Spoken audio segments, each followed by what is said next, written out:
Can you envisage a power so potent it held the capacity to sway the course of not only one but two world wars? This isn't merely a narration of maritime battles and brave mariners, but rather an epic chronicle of strategic dominance and audacious determination, of unseen weaponry and unexpected outcomes. Are you braced to delve into the profound depths of historical memory and embark on a time-traveling journey? As the 20th century dawned, the world was witness to a staggering explosion in technological evolution, and the theatre of warfare was no exception. A radical shift was underway in the realm of naval warfare, a groundbreaking metamorphosis that would forever alter the very nature of sea-borne conflict. At the forefront of this transformative wave was a clandestine, lethal and revolutionary force, the German U-boats.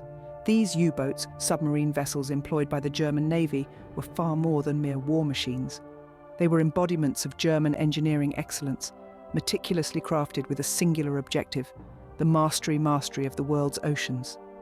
Designed for stealth and sudden assaults, these sub-aquatic marvels were a formidable force, capable of unleashing havoc and destruction on a scale never before witnessed. Their design was an extraordinary accomplishment of engineering. While compact, they were loaded with the most advanced technology of that era, equipped with specialized sonar systems, cutting-edge navigation apparatus, and potent torpedoes. They were a force that demanded respect and invoked fear. Their ability to remain submerged for extended timeframes allowed them to stay invisible to their enemies, thus offering them the advantage of surprise. It was akin to a game of chess in the azure depths, with the U-boats always holding the upper hand. Can you picture the situation? Planet Earth in the throes of war, fierce battles being waged across the terrestrial, aerial and naval frontiers. Armed technology and strategies, the U-boats would noiselessly prowl beneath the ocean surface, biding their time to launch devastating attacks. They held in their metallic claws the power to dictate the outcome of battles, to alter the trajectory of historical events, to rewrite the annals of history. The political environment during their introduction was tense and marked by uncertainty. The world powers were locked in a race for military supremacy, and the German Reich, determined to assert its dominance, leveraged its technological prowess to unleash the U-boats. These underwater assassins struck terror into the hearts of their adversaries. The mere mention of their name was enough to send shivers down the spine of enemy naval commanders. Their reputation for striking from the unknown made them a force that was both feared and respected. The U-boats had a profound impact, not just militarily, but also politically. They were more than just weapons. They were strategic tools that showcased the might of the German Navy, served as symbols of the nation's military capabilities, and consolidated Germany's position as a formidable world power.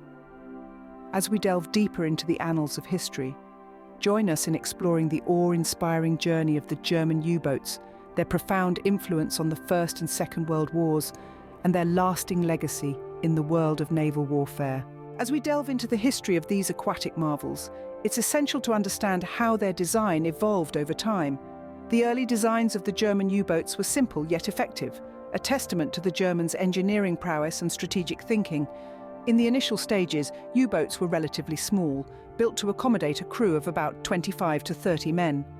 Their hulls were constructed using riveted steel plates, which were both durable and lightweight, allowing for enhanced maneuverability underwater.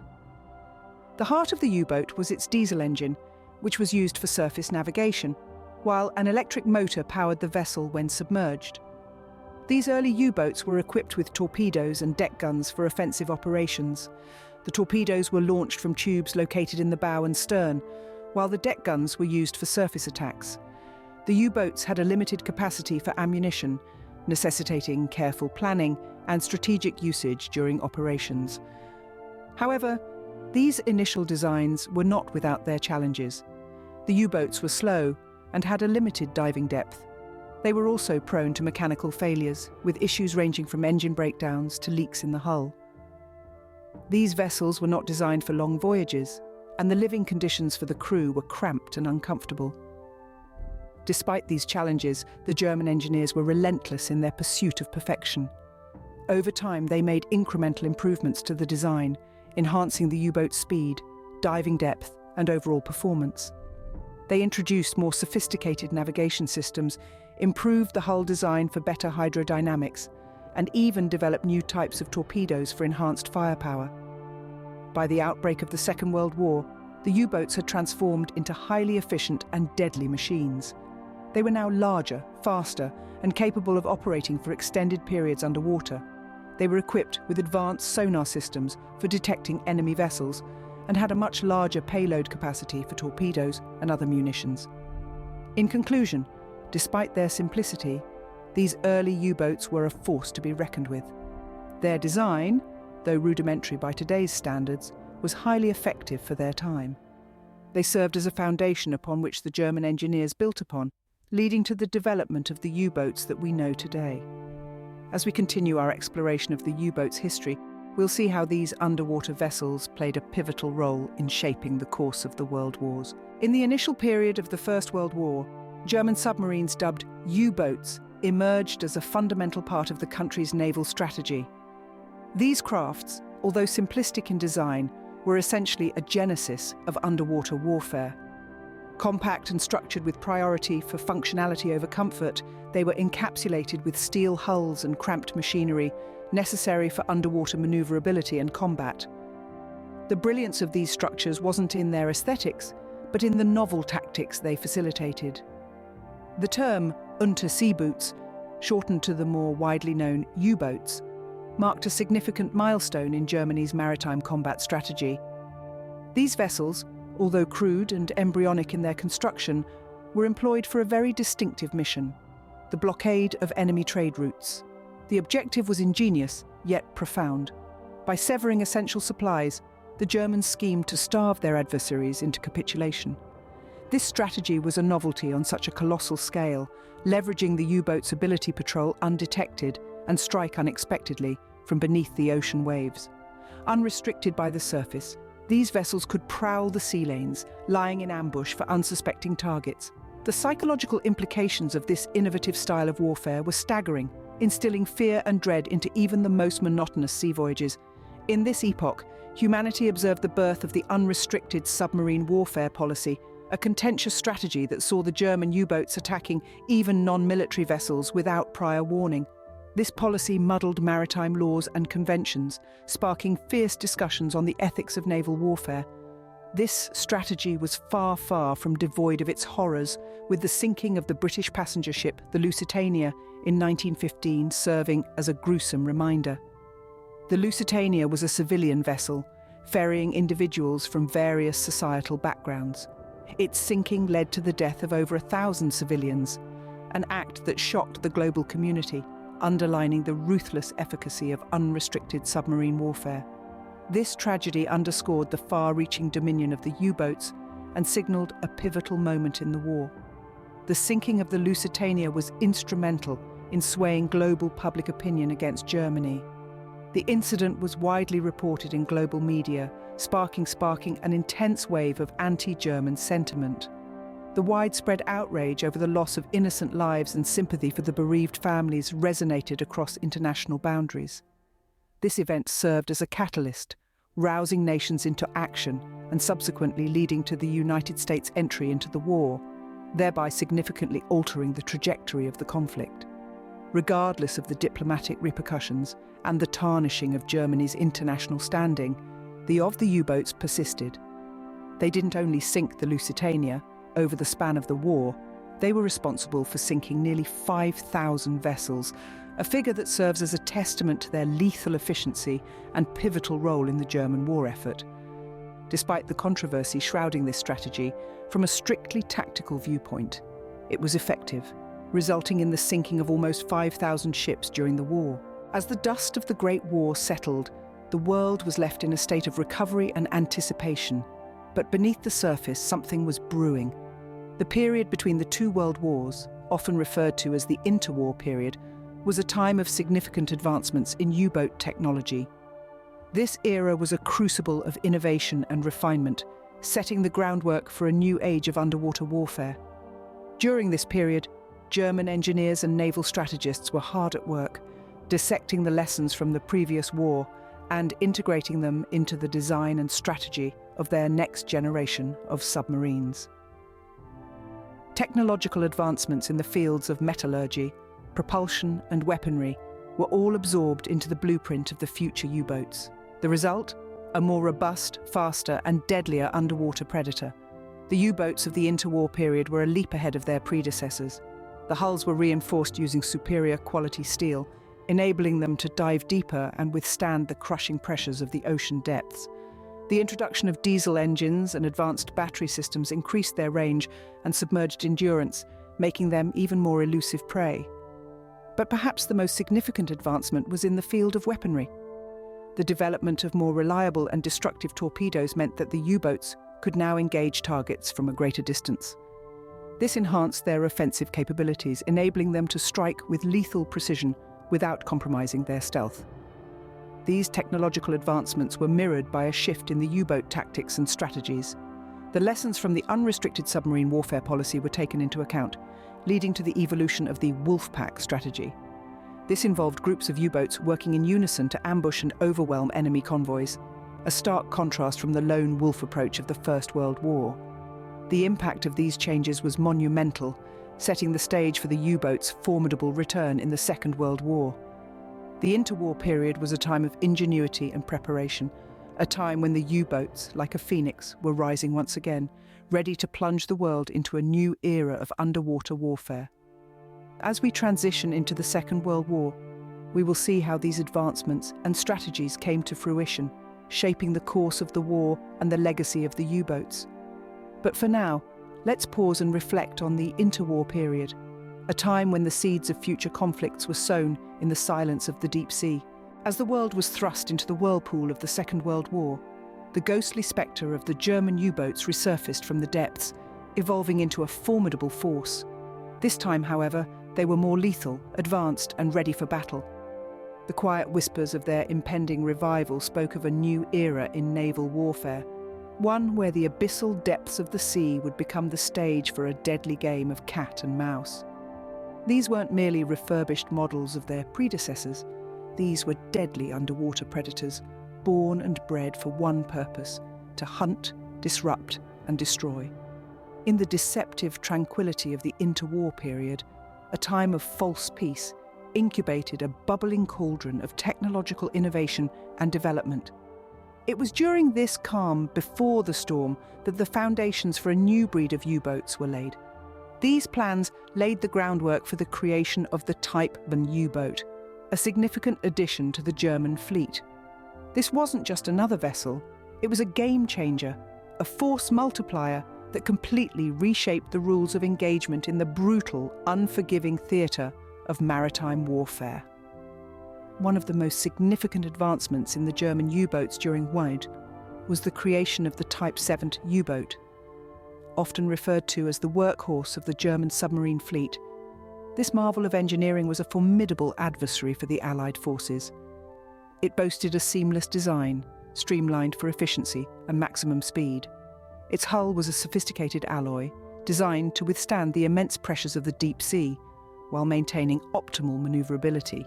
However, what truly set it apart was its unprecedented balance between firepower and stealth, a deadly combination that was an embodiment of the advancing technology of the time. The Type 7 U-boats boasted advanced torpedo technology, a marked improvement from their predecessors. These torpedoes weren't simply instruments of destruction, they were the embodiment of precision and power. They were designed to track, lock on, and obliterate targets with devastating efficiency, turning the tide of naval battles in favour of the German forces. Notable instances such as the sinking of the SS Athenia by U-30 and the devastating attack on convoy SC-7 by a Wolfpack of U-boats demonstrated the lethal effectiveness of these torpedoes. But the technological advancements didn't stop at the weaponry. The stealth capabilities of these U-boats were revolutionized, enabling them to slip undetected beneath the waves, becoming virtually invisible to enemy radar. They were phantoms in the deep blue, silent and deadly, striking fear into the hearts of the enemy without ever revealing themselves. Beyond technological advancements, the way these weapons of war were utilized morphed into the linchpin of the German Navy's strategy. The Wolfpack strategy was born out of necessity and the desire for dominance. This strategic approach involved groups of U-boats working together to ambush and overwhelm enemy convoys. Notably, during the Battle of the Atlantic, wolfpacks of U-boats employed this strategy to devastating effect, sinking a considerable amount of Allied merchant shipping. The Wolfpack strategy wasn't just an effective tactic, it was a symbol of unity, a testament to the power of collective effort. It was the embodiment of the Navy's determination and will to dominate the seas, to assert their superiority and to strike fear into the hearts of their adversaries. It was this tactic that made the German U-boats a formidable adversary in the grim theatre of war. As the world looked on, the shadowy figures of the German U-boats quietly slipped beneath the waves, their dark forms disappearing into the abyss, silent, deadly, unseen. The legacy of the Wolfpack was born, forever etched into the annals of warfare. With each battle and incident, the story of the U-boats and their Wolfpack strategy evolved, proving them to be a force that wouldn't hesitate, wouldn't falter, and would stop at nothing to achieve its objective of dominance. Just as the tide of war ebbs and flows, so too did the Allies' response to the U-boat threat. Throughout the course of the war, the Allies were not idle spectators. They were developing and implementing countermeasures that would eventually turn the tide against the U-boats in the Battle of the Atlantic. One of the key advancements was the development of improved sonar technology. Sonar, an acronym for sound navigation and ranging, was a pivotal tool in the battle against the U-boats. The technology hinged on sound propagation to navigate, communicate with, or detect objects on or under the surface of the water. Allies researchers and scientists poured in countless hours, energy and resources, refining and enhancing the sonar devices. The result was a sophisticated system that could detect submarine signals even in the most challenging and unpredictable underwater conditions. The sonar technology was twofold, with active sonar sending out a signal and waiting for it to bounce back, and passive sonar capturing sounds made by the U-boats themselves. This monumental leap in technology was a game-changer in the ongoing conflict. In parallel with improved sonar technology, the Allies also expanded their airborne patrols. Vast armadas of aircraft, fitted with radar and other essential detection technology, were systematically deployed over the ocean. The primary task was to spot and track U-boats. This required extreme alertness from the crew, often in the toughest weather conditions. Despite the grueling nature of the job, the pilots and their teams remained undeterred. They embraced the challenge, seeing it as a crucial contribution to the war effort.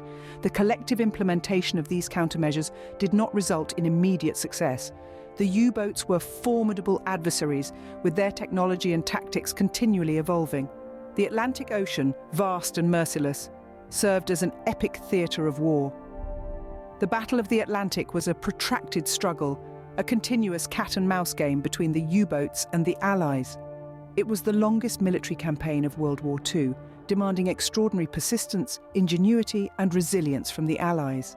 As the war neared its end, the cumulative efforts of the Allies started to show promise. The once dominant U-boats began experiencing losses, their effectiveness faltering. The sustained pressure from the Allies, coupled with their improved tactics and technology, slowly but surely led to the U-boats' downfall. The Battle of the Atlantic, despite its significant cost in terms of lives and resources, marked not only the end of the U-boat threat, but also a crucial turning point in World War II. It was a testament to the Allies' ability to face challenges head-on, adapt to evolving circumstances, and ultimately, triumph over adversity. It was a clear demonstration of their courage, determination, and resilience. The Battle of the Atlantic was an epic chapter in the annals of human resilience, a story of perseverance that ultimately led to victory. To summarize, the German U-boats were a game-changing factor in both world wars. Let's delve deeper into the progression, legacy, and historical impact of these fascinating vessels. German U-boats were first introduced during World War I, a time when naval warfare was still a dominant force in global conflicts. The U-boats, which stands for Unterseeboot or undersea boat in English, were a stark departure from the traditional battleships and cruisers. They were designed to be stealthy, elusive, and lethal, capable of striking unsuspecting targets from the depths of the ocean. In the early days of World War I, these U-boats were primarily used as blockade vessels, their primary function being to enforce a naval blockade of the United Kingdom and its allies. Their objective was to disrupt the supply chains, cutting off essential supplies to enemy countries. However, as the war progressed, the U-boats' role expanded. From mere blockade enforcers, they transformed into offensive vessels, sinking merchant and military ships alike. Their effectiveness was such that they instilled a sense of fear and terror among sailors, who referred to them as the silent killers of the deep. The sight of a periscope piercing the calm waters was enough to send chills down the spine of the most hardened seamen. It wasn't just the physical destruction they caused, but also the psychological terror they induced that made these U-boats so formidable. One of the most significant impacts of the U-boats was their influence on diplomatic relations. The sinking of the Lusitania, a British passenger ship, by a German U-boat was one of the key events that triggered the United States' entry into World War I. This incident, coupled with the unrestricted submarine warfare where U-boats sunk merchant and passenger ships without warning, amplified anti-German sentiment in the United States, eventually leading to their declaration of war against Germany. As we transition from World War I to World War II, we see further advancements in the design and capabilities of these U-boats. The German engineers, learning from their experiences in the First War, incorporated cutting-edge technology into these vessels. The hull was reinforced, the engines were upgraded, and the torpedo systems were enhanced, resulting in a much more lethal and resilient U-boat. In World War II, these new and improved U-boats formed the backbone of the German naval strategy called the Wolfpack Strategy. This involved groups of U-boats hunting together, coordinating their attacks, and overwhelming the enemy defences. It was like a pack of wolves, hence the name, prowling the ocean depths, ready to pounce on their prey. The Wolfpack strategy proved highly effective, giving the Allies a run for their money. The U-boats wreaked havoc on the Allied supply lines, sinking countless ships and causing severe losses. It took the Allies a significant amount of time, resources and ingenuity to develop effective countermeasures. The development of the sonar technology, advanced aircraft equipped with depth charges and convoy systems helped counter the U-boat threat and marked the turning point in the Battle of the Atlantic. The legacy of the U-boats extends far beyond their role in the two world wars. They shaped the course of naval warfare and influenced the development of submarine technology. Also left an indelible mark on the world's diplomatic landscape. So the next time you gaze upon the ocean's surface, remember the unseen forces that once lurked beneath, shaping the course of history with their ominous presence. The German U-boats, a testament to human ingenuity and a stark reminder of the devastating power of warfare. They stand today as a significant milestone in the annals of naval history, reminding us of the depths to which humanity can go in the pursuit of power and domination.